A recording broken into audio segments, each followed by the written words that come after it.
How has women's equality changed since you started your career?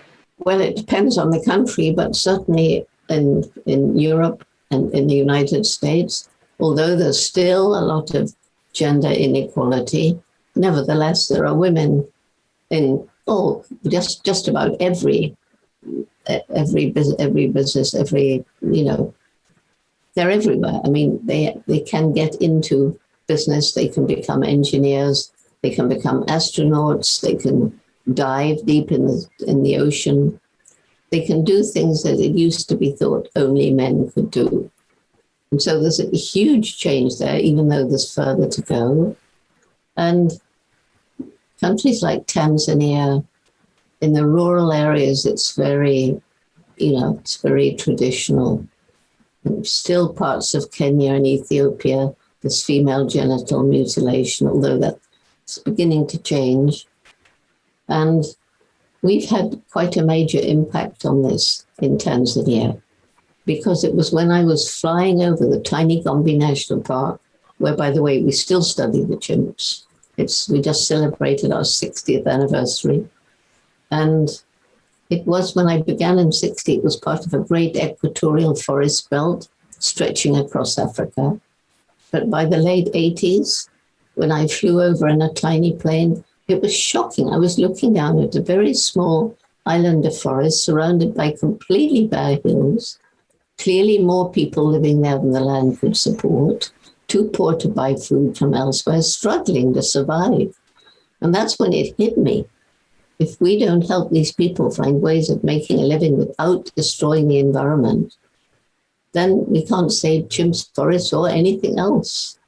And so the Jane Goodall Institute, JGI, we began a program called Take Care or Tukari, which is our method of community-led conservation. And right from the start, there was no arrogant group of white people going into a poor African village and telling them what we were going to do to make their lives better. No. We started with the 12 villages around the boundary of Gombe, and with a hand-picked group of 7 local Tanzanians. None of them had PhDs, but they'd all worked in NGOs like forestry, agriculture, education, and so on. And they went into the villages and listened to the people. What can we do to help you make your lives better? Well, grow more food, please, and better health and better education. So that's where we started. And then as the people came to trust us, we could introduce water management programs. And then we started raising money for scholarships to keep girls in school, because it's been shown all around the world that as women's education improves, family size tends to drop. And we also provide family planning. And what's interesting is that even in these rural areas, people have access to the outside world through technology. And they see education as a way of their children lifting themselves out of poverty.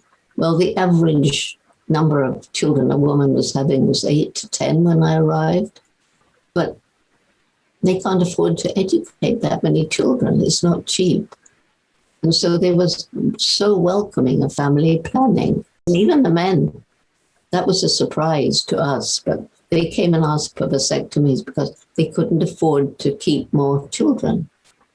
And so we also introduced Mohammed Yunus's Grameen Bank, the microcredit opportunities, and that's particularly for women who tend to be the ones who pay back.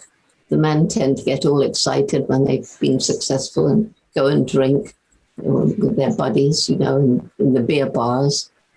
But we've had almost all the borrowed money returned, and it is for a group to decide on their own environmentally sustainable small business, like a tree nursery, like a few chickens, something like that. And because it's not a gift handed out, it's something they've earned when they pay the money back, and they're proud of it. They've done it themselves.